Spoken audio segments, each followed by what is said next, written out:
She told me, "You're in our way. Better if they declare you insane." An hour later, men in white coats showed up at my house. She screamed, "Take him away! He's dangerous!" I sat calmly while the neighbors recorded everything on video. Days later, my lawyer proved she had a contract with a private clinic. They planned to declare me incompetent and take the entire inheritance. But the cameras told another story, and within a week, she was the one in handcuffs. My name is Arthur Hayes. I am 73 years old, a widower, a grandfather of 2, and I mow my own lawn. I say that last part because it matters. It is the kind of quiet fact that tells you who I am. I was a payroll man for 35 years. I learned early that numbers behave when you draw straight lines and check them twice.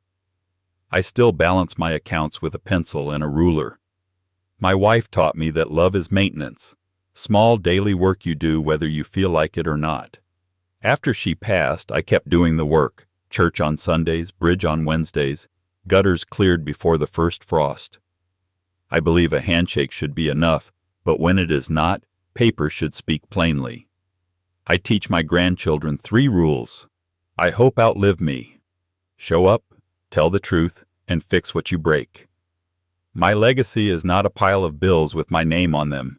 It is a paid-off roof, a toolbox that is not missing sizes, a yard cut in straight lines, and a reputation you can spend at the bank. I am not perfect, but I am not helpless. I am not confused. And until a month ago, I believe my family understood that. The first sign was small. It was a Sunday afternoon, heat stacked on the porch, and Lily was sitting on the back steps with her knees up, peeling a flake of blue paint the size of a fingernail and tucking it into her pocket like treasure. She is 12, all elbows and earnest eyes. She asked me, casual as a weather report, why her mother kept saying once we get the house. "Get which house?" I asked, even though I live in just the one. "Ours," she said, as if it were obvious. "Mom said once we get the house I can finally paint my room teal. She said you picked weird colors." I laughed and told her mother must mean when I finally fixed the peeling paint on the back porch. I tapped the rail where the sun had baked the blue thin and brittle. "You tell your mother I have a date with a paint scraper." Lily frowned like a little accountant cross-checking a column. She said it on the phone, too. She said, "Once we get the house, we can do the kitchen right." She was using her grown-up voice. "What is her grown-up voice?" I asked. "The one where she talks like the lady on the bank commercials," Lily said, then shrugged, the way children do when a thought lands heavier than they can lift. She dropped the blue flake, asked if we could make lemonade, and changed the subject to the neighbor's cat. Children do that. Drop a spark, then go chase fireflies. The second sign came a week later in my kitchen. It was early, 7 maybe, and the sun was sliding across the table, catching the rim of my egg plate, and the nicks my wife and I put in that table during 30 years of ordinary meals. Vanessa let herself in with the spare key and set a grocery bag by the sink. She moved like a person on a television show, brisk, efficient, not quite looking at anything long enough to see it. She opened my pill organizer with a smile I used to admire. "Just checking," she said, phone already in her palm, camera pointed down in a way that pretended to be casual. Monday through Sunday, tiny white lids flipped back like gull wings. "How are you sleeping? Any wandering at night?" "I sleep fine," I said. "The dog across the street snores louder than I do." She did not laugh. "Have you felt forgetful? Any confusion? Have the voices at night returned?" I set my fork down. "What voices, Vanessa?" She blinked like I had answered a different question. "The ones you mentioned last time." "I have never heard voices," I said. "The only person who talks in this house after sunset is the clock." She paused, then arranged 2 pills in a neat row and slid Friday's compartment toward Monday's with her thumbnail. "You must have misunderstood."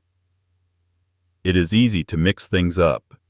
She glanced at the camera on her phone, snapped a picture of the organizer, and pasted a square yellow note to my refrigerator in her careful, stiff handwriting. Take meds, no stove alone. My stove and I are on speaking terms, I said. I'm just trying to help, she answered, voice smooth, eyes taking inventory. The calendar with my bridge nights, the magnet with my cardiologist's number, the capacity evaluation from 4 months ago tucked in the corner of a picture frame. She straightened the frame like it offended her. Do you want toast? I asked, because hospitality is a reflex that outlives patience. No carbs, she said, already closing the organizer, already pocketing her phone. We will talk soon about getting you some support. Ben is busy. It is a lot. It is a life, I said. She nodded like she had agreed with me, but the nod belonged to a different conversation. Then she left the key on the counter, thought better of it, and slipped it back into her purse. The eggs cooled. The clock in the hall ticked. I stood at the sink and read the yellow note on my refrigerator twice, as if it might change its message the second time through. After my wife died last winter, grief came heavy and slow, like a quilt soaked through and thrown over my shoulders. It did not howl. It pressed. It pressed when I woke up and her side of the bed was a cool plain. It pressed when I found her grocery list folded into the cookbook. Cinnamon, whole milk, the brand of flour she swore made biscuits behave. It pressed when the mailbox offered sympathy cards from people who never once watered our azaleas, but wrote that they felt our loss.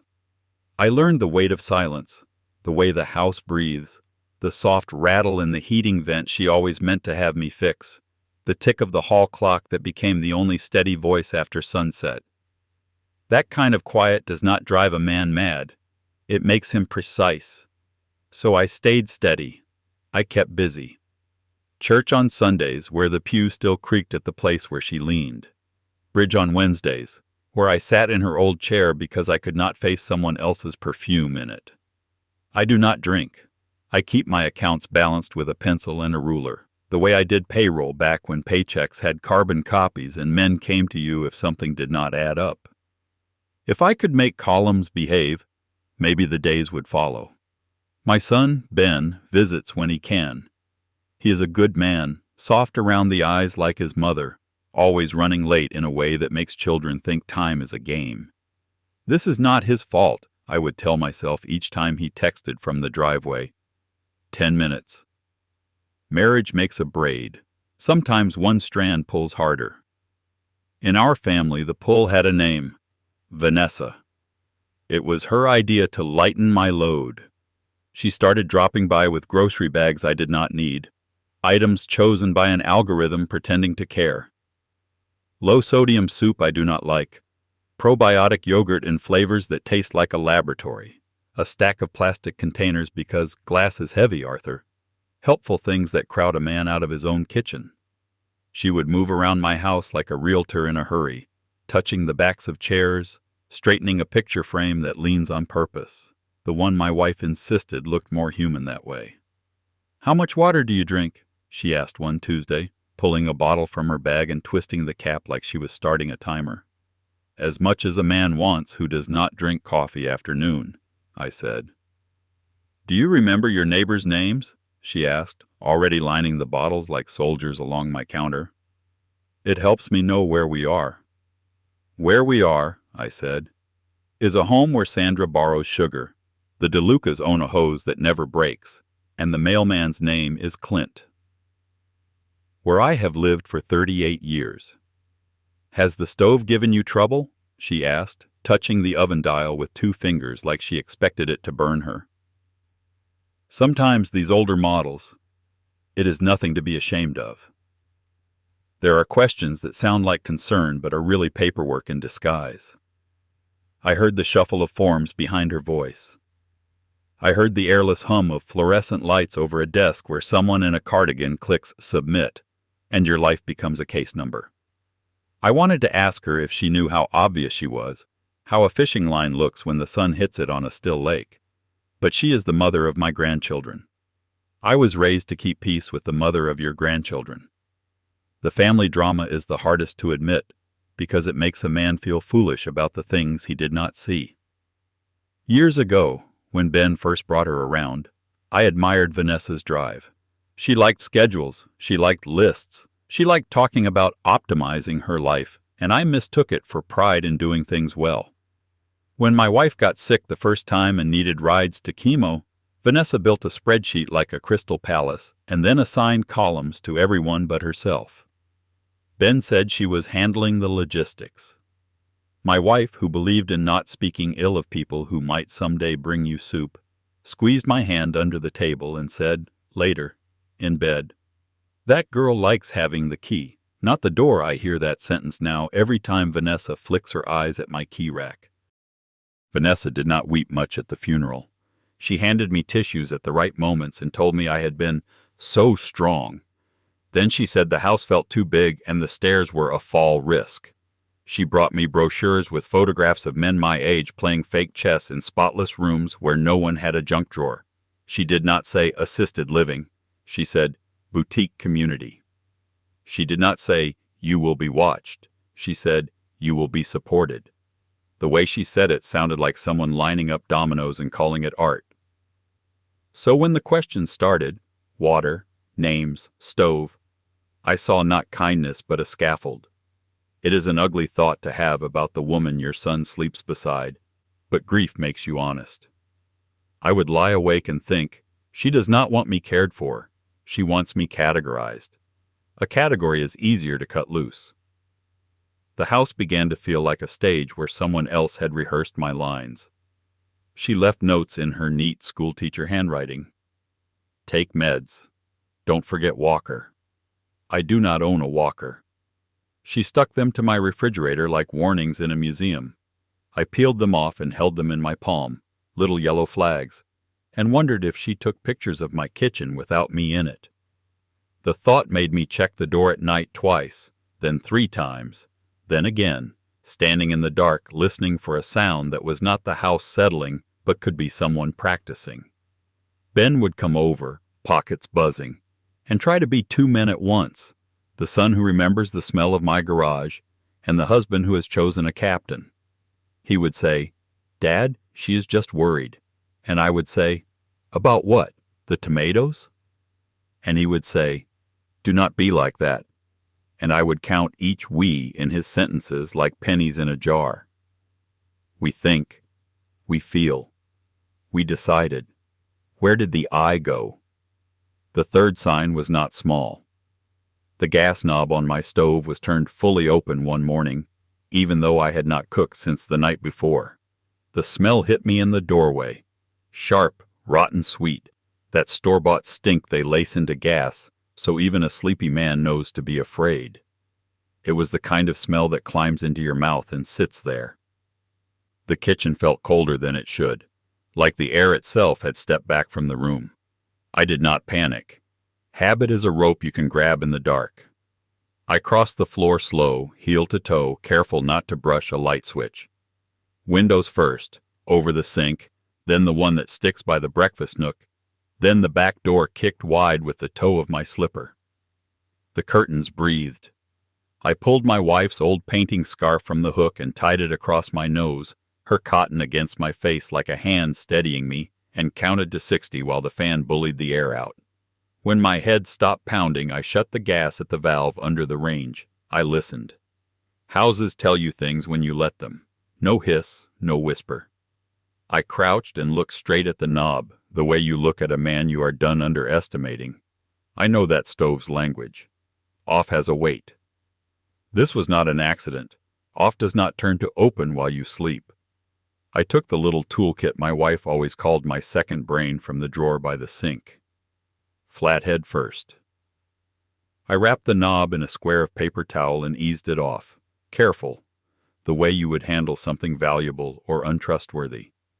It came away too easily, like someone had taught it to misbehave.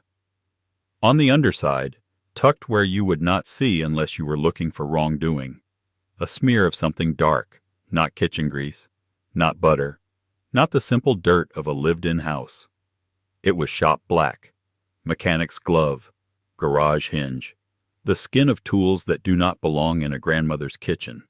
I held it in the light, angling it like a coin. There were tiny striations across the smear, like the ridge of a glove had pressed and lifted, pressed and lifted. My thumbnail picked up a film of grit. Evidence. A small, stubborn word that makes a man like me breathe easier because it means you do not have to shout to be heard. Who has a key? That was the thought that arrived with the steadiness of arithmetic. Me. Ben. Vanessa took the spare back for safekeeping. The DeLucas keep one for when I travel. They had not been inside since winter. The cleaning lady does not come anymore. I paid her through spring and told her to go where houses still needed her. The locksmith who changed the back door last year signed his name on a receipt that lives in my file cabinet. Third drawer down, labeled Home. Keys are not supposed to multiply on their own.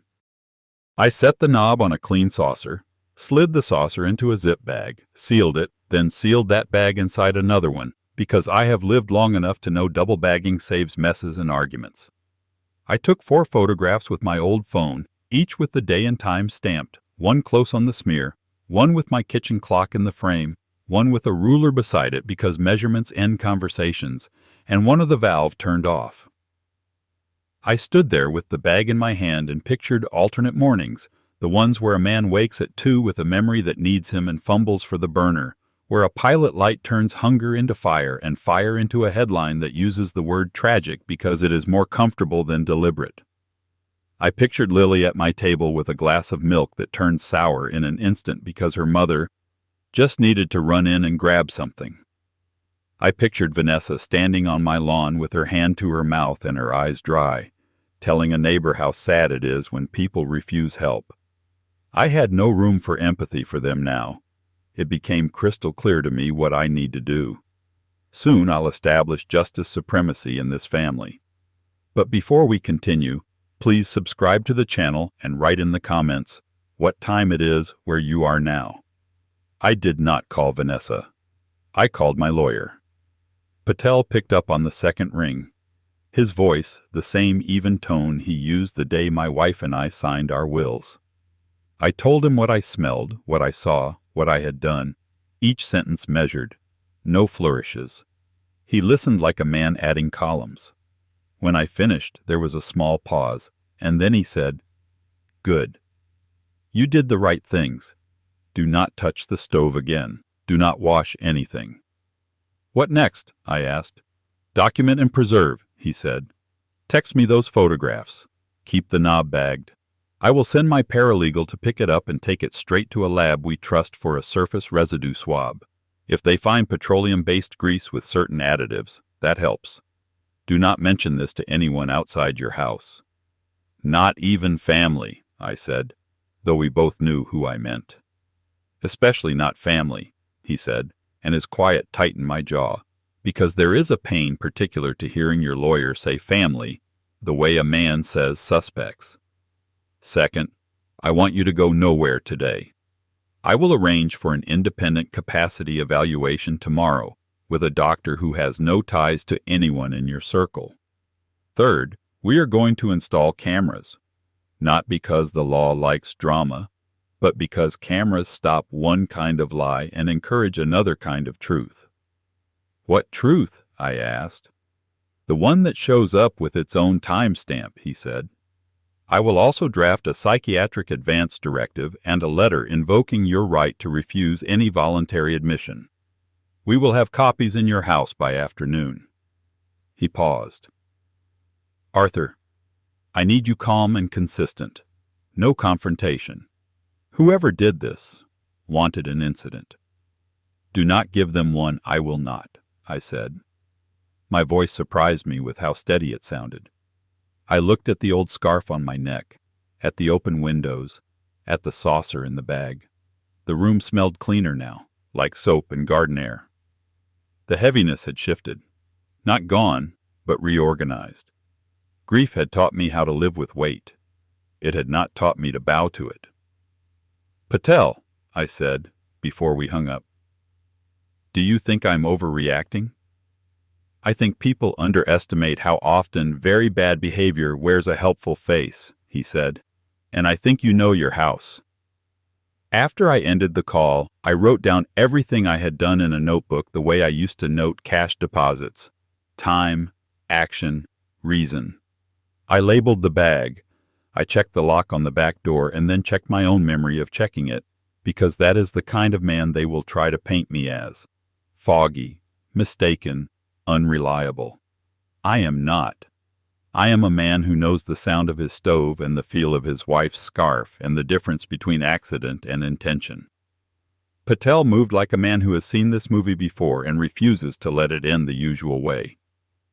By noon, his paralegal, a woman with neat braids and a voice that could calm a fire alarm, stood in my doorway with a canvas bag and a checklist. We worked the list together. Deadbolt first, new, with a keyway that laughs at hardware store copies. She watched me drop my old spare into a zip bag and label it with the date. Chain of custody, she said, and I liked the seriousness of the phrase. We put a strip of clear tape across the back door latch and signed our names over it in ballpoint. If the tape tore, the signature would not line up. Tamper strips, she said. I called it common sense with a receipt. Cameras next. A young installer came with a toolbox and the polite patience of someone who grew up fixing his grandfather's radio. One eye in the living room, tucked into the bookshelf between my wife's hymnals. One in the kitchen facing the stove and the sink. One down the hall, catching the front door and the key rack. Doorbell camera with a chime that made the DeLucas look up from their hedge. I asked about the power going out. He showed me a battery backup for the router and the camera hub. We tested it, pulled the plug, watched the feed keep humming.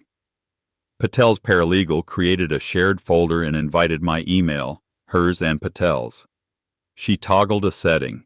No one deletes without everyone seeing the log. The little glass eyes blinked their slow confirmation. Then paper. She laid out a psychiatric advance directive in plain language. I do not consent to voluntary admission. I request an independent advocate if anyone attempts to admit me. I named Patel and the county ombudsman by phone number. We slid finished copies into a bright red folder labeled with large letters. One for the fridge, one for my nightstand, one in the lockbox. She taped a brief letter to the inside of my front door. No entry without Arthur's verbal consent or a court order. Cameras in use. She smiled without apology. Sometimes clarity is a deterrent. We set alerts on my bank accounts, text messages for withdrawals over $50, emails for login attempts. I called Mr. Dwyer at the branch, a man who remembers paper ledgers and knows that my signature has a tail on the I. He put a note on my file. No changes by proxy without a call to Arthur's landline and the answer to a password question only a fool would guess. My wife's first car, the rusted Plymouth that stalled in spring. We put a copy of the smeared knob in a bag within a bag and signed the seal together. The paralegal left with it, promising a courier and a lab and a receipt for every hand it passed through. "Do not wash your hands yet," she said gently. "If there is transfer, it is evidence." It is absurd. I know absurd is fine, I thought, if it keeps a man breathing. I changed the rules of entry. I texted Ben and Vanessa a single sentence. No more drop-ins. Text first. I will confirm yes or no. I made a list in my notebook like I was recording deposits. Locks changed, cameras installed, gas valve off until cooking, stove photographed, bank notified, directive signed, doctor tomorrow at 10. I wrote the date on the top right corner and underlined it. On the bottom margin, where my wife used to draw tiny flowers when I got too serious, I wrote two names, Lily and Jake. When you start building a wall, you feel the drafts more. At 3 that afternoon, the chime announced Lily and Jake before I saw them. Helmets bright as candy, bikes skidding to a stop on the walk. I stepped onto the porch and met them there because children do not need to be intercepted by cameras in their grandfather's hallway. "Grandpa!" Jake barreled into me, 8 years old and all knees. Lily followed slower, the way 12-year-olds do when they are working on an opinion they are not ready to share. Vanessa's car idled across the street. She did not get out. I felt the old anger press up like a splinter and told it to wait its turn. "We brought muffins," Lily said, handing me a bakery box with a ribbon that said artisan like it could bless something. "Mom said we should check on you." "Tell your mother I'm checked on," I said, warm as I could make it. "And tell her I'm grateful for Blueberry." We sat on the porch steps with paper napkins. The muffins tasted like sugar pretending to be fruit. Jake swung his legs and told me about his new baseball glove. Lily watched my face like a detective. "Mom says you get confused at night," she said finally, as if she were reciting a line she did not like. "She said we should call her if anything is weird. Children should not be handed scripts and told to perform them on their family." I felt my jaw go tight and made my voice soft anyway. "Do you think I seem confused, Lil?" She shook her head, quick. "You seem like you." "But Mom says lots of old people." "I am lots of things," I said. "But I am also me. Here is what we will do. If you ever come over and something feels wrong, you go straight to the DeLucases. They know my house as well as I do. And you use our word, what word?" Jake perked up. "Passwords are magic to 8-year-olds. "Peppermint," I said. "If you say peppermint on the phone, I know it is really you and you know it is really me. If someone calls you and says I need help and does not know the word, you hang up and call your dad." Lily nodded like she was filing a paper. Her eyes flicked to the doorbell camera. "Mom says cameras are creepy." "Cameras are like seat belts," I said. "You hope you never need them, but you are glad you have them." Vanessa honked once, then again, the sound thin and impatient. I kissed the top of Jake's head and hugged Lily longer than she wanted, because if you do not hold them while you can, you will wish you had when they are taller than you. That evening, a text from Ben. "We need to talk. Vanessa says you're making changes without telling us. Can we stop by?" I wrote back, "Tomorrow at 4, not before." The doctor across town the next morning was brisk and kind. He asked me to count backward by 7s. I did and could have kept going if it did not feel like showing off. He asked me to draw a clock. I drew my hall clock, crack and all. He asked about the date, the season, the name of the mayor, my wife's maiden name. He asked if I felt safe at home. I looked at the red folder with the directive sticking out and said, "Working on it." He wrote something down, then he shook my hand and said, "You are not the man they are describing on the phone." "Who is describing me?" I asked. He smiled like a doctor taught not to say more than he can prove. "Families worry," he offered. "Sometimes they call a lot." "Sometimes they do," I said. At 4, Ben and Vanessa arrived. I met them on the porch again, the way you meet salesmen in storms. Ben looked rumpled. Good man caught between gears. Vanessa looked like a polished solution. She scanned the doorbell, then the window camera, then me. "Dad," Ben started, "what is with the cameras, the locks?" Vanessa is worried. "The neighbors told us police were here yesterday?" "Police were not here," I said. "They will be if strangers arrive without paperwork." Vanessa lifted her chin. "No one wants that, Arthur.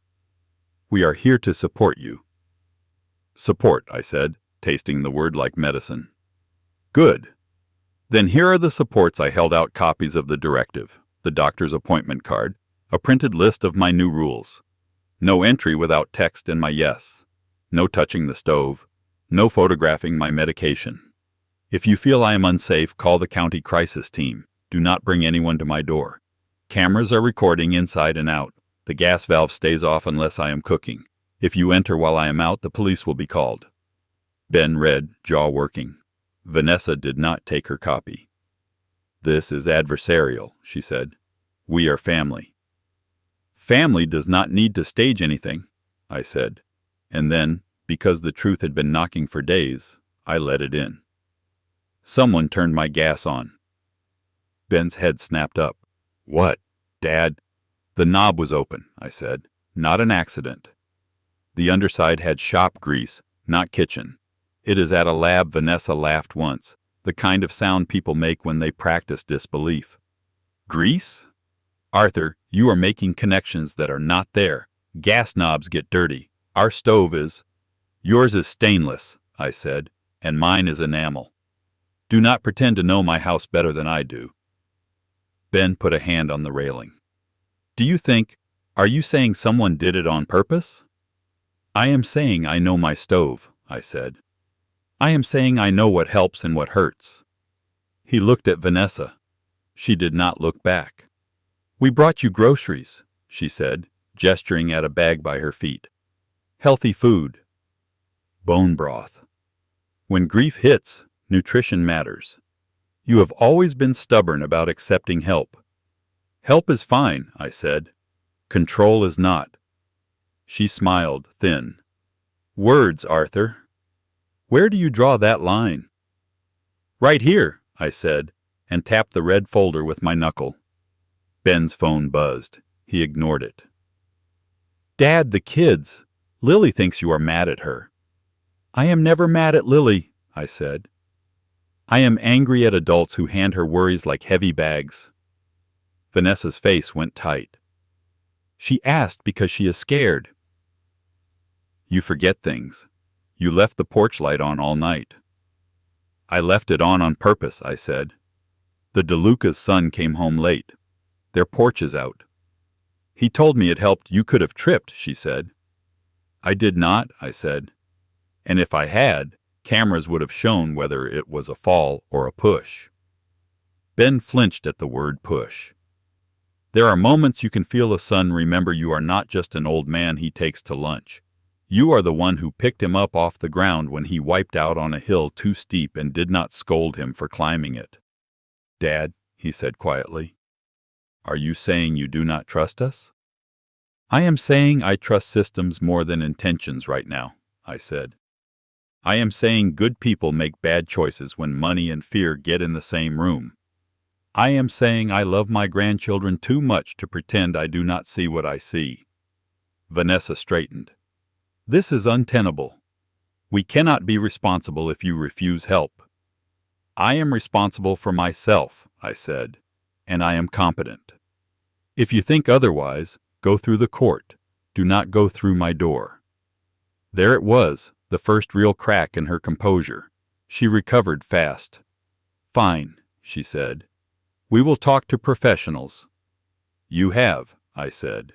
They will be calling you back about the contract you signed. For the first time, Ben looked at her like a man who has misplaced a step. What contract? She did not answer. She turned on her heel and walked back to the car. Ben stayed, softer now, limbs heavy. Dad, I did not know about any contract. I swear. I want to believe you, I said. Make it easy. He nodded once, like a man swallowing a stone. After they left, I added more supports. I taped a simple paper over each stove knob with a pencil line that crossed from knob to tape. If a knob moved, the line would not match. I put a small motion chime on the back door that would sing a single note if it opened. I gave the DeLucas a code for my alarm and tucked a sticky note with the password word peppermint under their sugar jar just in case. I called the non-emergency police line and spoke to a sergeant who sounded like he had seen too many quiet houses turn into calls. I told him I had an advance directive on my door and cameras inside. Good, he said. If anyone shows up to transport you without a judge's order, call us first, not after. I slept with the red folder on my nightstand and my wife's scarf on the chair. I did not sleep much. The house made house sounds. At 2 a.m, a cat skittered across the porch and the chime sang its one note.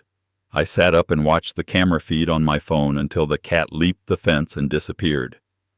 I watched my own chest rise and fall on the little screen, a small miracle you only appreciate when people are trying to take it from you. By afternoon the next day, the lab called Patel, petroleum-based residue, industrial, unlikely to be household cooking oil. The word unlikely does a lot of work when it is written by a chemist. At 3:42 that afternoon, Vanessa arrived with a folder and a script. At 4:31, an unmarked white van exhaled 2 men in crisp coats. The neighbors watered their hedge with unusual enthusiasm. I sat in my chair, palms open on the armrests, breathing even. If they wanted panic, they could shop somewhere else. Clipboard man offered a voluntary admission form, already blessed with my misspelled signature. I asked for a court order. He handed me a pen. I held up my laminated directive. The mantel camera watched without blinking. Then I put my phone on speaker and dialed 911. "I am safe and calm," I told the dispatcher. "2 men are attempting to remove me without a judge's order. My neighbors are recording 2 young officers arrived and did what good process does. Slow everything down. Names first, then identification, then a call to the supervisor number that rang like a broken bell. Greenview Wellness Transport," they said. The officers took the phony form, noted the misspelling, looked up at the camera, and asked me if I wanted to file a report. Vanessa's voice kept pitching, "He's dangerous," at the porch rail. The rail, to its credit, did not catch it. When the van finally rolled off, Patel rolled forward. He filed an elder abuse report, a temporary restraining order, and preservation letters to the clinic and the transport company before I finished my tea. He added the incident number to a neat list and had me sign declarations under penalty of perjury. "Paper moves slower than vans," he said, "but farther." Proof begets more proof.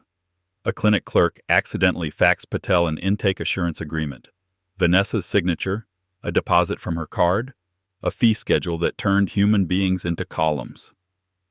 A notary log carried my forged name. Screenshots bloomed like weeds. Vanessa texting Ben, "Once he's incompetent, we get everything." They said 2 weeks of voicemail coached her on violent delusions, as if they were lines in a school play. The county investigator sat at my kitchen table 2 mornings later and asked me to walk her through a day. The porch light I left on for the DeLucas' son, the bridge schedule, the blood pressure pill I take with breakfast and not at night. She watched the stove camera clip, the doorbell angles, the 911 call transcript, and said, "This saved you." She asked permission to speak to Lily and Jake. I gave it, careful and clean. Ben came alone that afternoon, eyes older than they had been a week before. He read the contract and went pale, then said the hardest true thing a man can say. I kept choosing not to see. I handed him the rules of entry and the red folder tabs. "Make it easy to believe you," I said. He nodded like swallowing a stone. I added one more small defense, a copy of the directive taped inside the pantry in case someone tried to be clever. Night brought a thin sleep and the comfort of seeing my own chest rise on a 4-inch screen. At 2 a cat set off the chime and I watched it leap the fence tail high. The house breathed. The scarf hung on the chair. The red folder glowed in the lamplight like a stop sign you can hold in your hands. By week's end, Patel texted case numbers like rosary beads. The lab's unlikely became a hinge in an affidavit. The preservation letters became subpoenas. The county opened a formal investigation into Greenview's referral practices. A detective asked for my originals and promised a call when the judge finished with the first stack of papers. I made coffee, mowed a straight line down the middle of the lawn, and waited, not with my hands folded, but with everything that mattered already in place. The glass eyes, the ink, the fence lines, and the knowledge that when the next knock came, I would answer it calm and seen. I was determined. My family had failed me, and my justice story would see its conclusion soon. I'm going to enjoy my freedom, while they will be the ones locked in handcuffs. They came at noon, just like the detective said. 2 unmarked cars slid to the curb so smooth you could have missed them if you were not waiting on the porch with a clean shirt and your hands folded. The door across the street opened, and Vanessa stepped out like she thought it was another conversation she could steer. Her hair was pulled tight, her mouth tighter. She saw the badges, then me, then the doorbell camera's little glass eye staring back. For one heartbeat, she looked exactly like a person who has lost the script. "Vanessa Hayes," the taller detective said, voice even. "We need you to stand and turn around." He did not list the counts the way television does. He said it plain, for trying to have me taken, for faking my name, for pointing strangers at my front door and calling it care. She laughed once, that paper-thin sound she uses when she wants you to feel foolish. This is a mistake. He is confused. He leaves the stove on. He hears. The detective glanced at my porch, at the camera on the mantel blinking through the window, at the neighbors holding hoses and phones in equal measure. "Ma'am," he said, and shook his head, as if the evidence had already made up its mind. The cuffs clicked. It is a small sound that carries. She flinched when the metal touched her skin. Her eyes searched the street for Ben like a swimmer looking for a shore. He was not there. He was in my kitchen, sitting with Lily and Jake while they colored a maze on a placemat from the diner. We had decided he would not watch. It is one thing to know something about your wife. It is another to see the cold version. As they walked her to the car, she twisted once and looked at me with something like pleading and something like fury. "Arthur," she said, using the good guest voice like it could unlock me. "Tell them." I shook my head. The cameras already did. The door shut with the soft thud of good upholstery. The car pulled away. The neighbors pretended to adjust their hoses. I went inside, poured water into 3 glasses, and set one in front of each grandchild. Jake asked if the police would bring the car back if they drove it too fast. Lily stared at her hands. I told them the truth I could say out loud. "Grown-ups made bad choices," I said. "Now other grown-ups will make sure they stop." Court took place in a room that smelled like lemon cleaner and old paper. I wore my wedding ring and the same blue sweater from the footage, because sometimes sameness matters. Patel sat beside me with a folder that did not need to be thick to be heavy. Ben came in on time for once and sat on my other side, his palms flat on his knees. Across the aisle, Vanessa looked smaller. No tight bun, no polished smile. Street clothes, not jumpsuit. A lawyer sat next to her, sharp suit, blue tie, the expression of a man who believes in angles. She kept glancing back at the door like she expected rescue to be late but inevitable. Rescue did not come.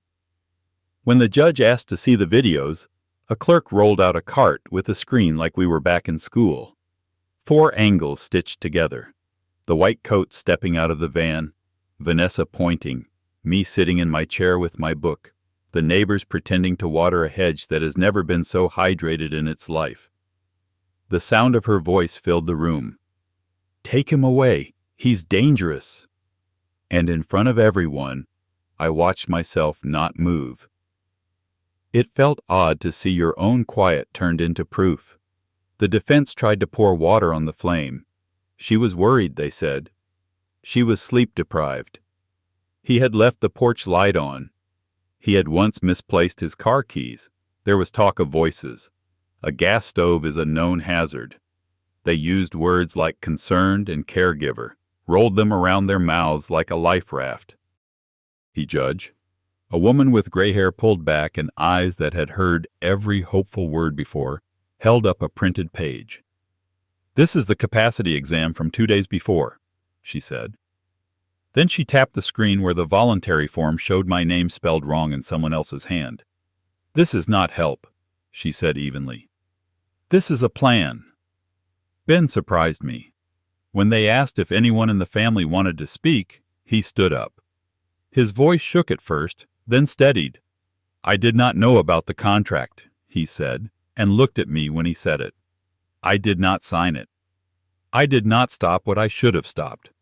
That is on me. But my father is not confused. He taught me to fix what I break. I am here to start doing that." Vanessa turned in her chair like she could bend him with a glance. He did not look at her. For the first time since this began, I saw my son remember the weight of his own spine. When it was my turn, I stood because my wife would have pinched me if I tried to talk to a judge while sitting. I kept it simple. "I am 73, I said. "I mow my lawn. I carry a list when I go to the store so I do not forget the milk. I do not hear voices.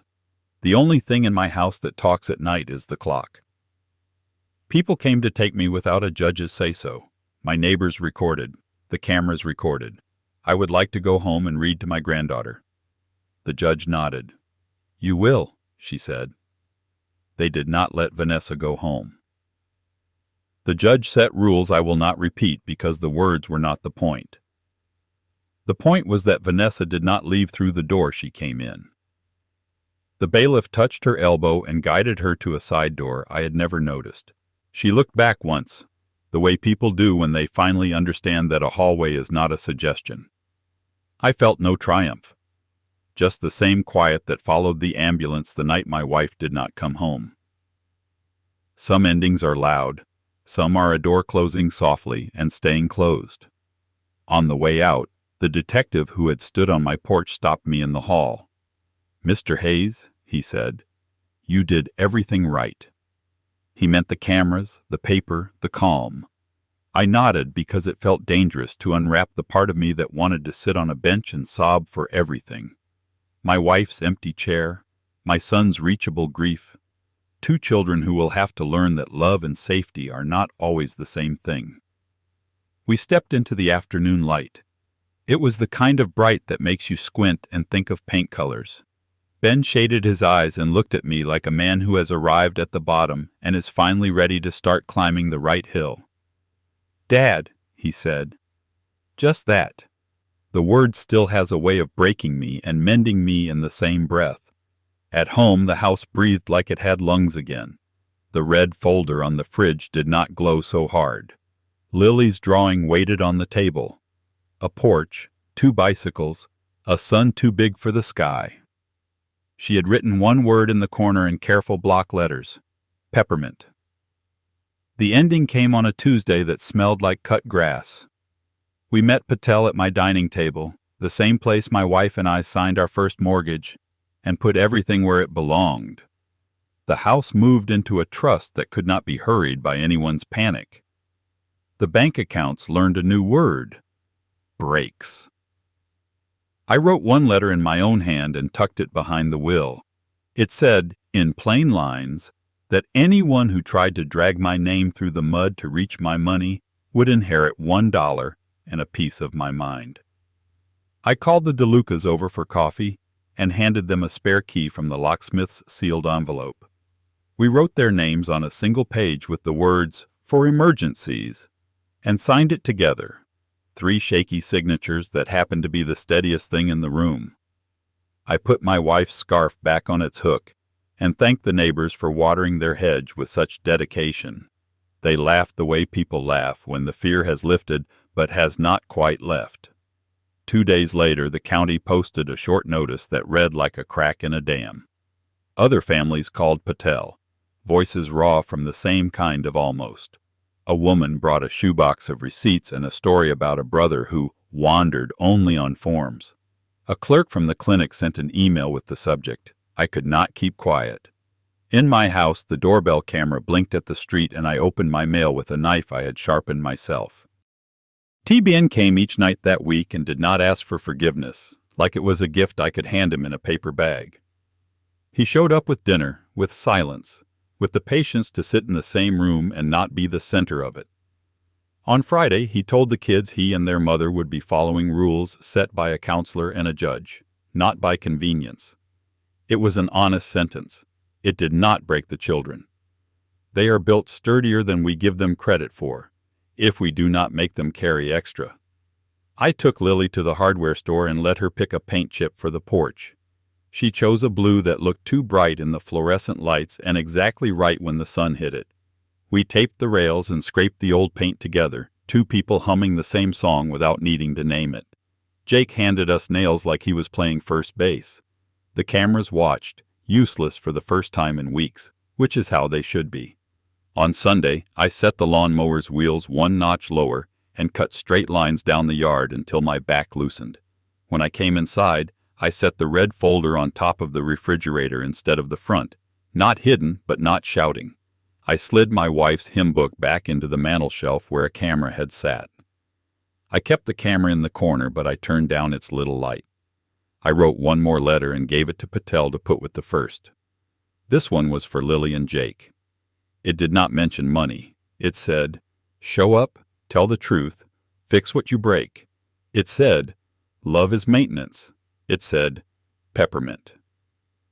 That night, Ben stood in my doorway and looked like a man who might finally be equal to his job. I found a counselor, he said, voice low, for me. I nodded and did not make a speech. Apologies do not change the past. They make room for a different next week. I called the detective and asked what to expect. He said there would be more hearings. He said this would not be fast. He said I had already done the hardest part. I thanked him and went outside and sat in the chair my wife used when she watched storms. The sky was clear. The porch was blue. The house breathed. If someone tried to label you incompetent to take your home, would you fight back like I did? Or would you go with another plan? Please share your opinion in the comment section. My grandpa's worst really happened. I believe him. If you want more true tales stories like this, hit subscribe.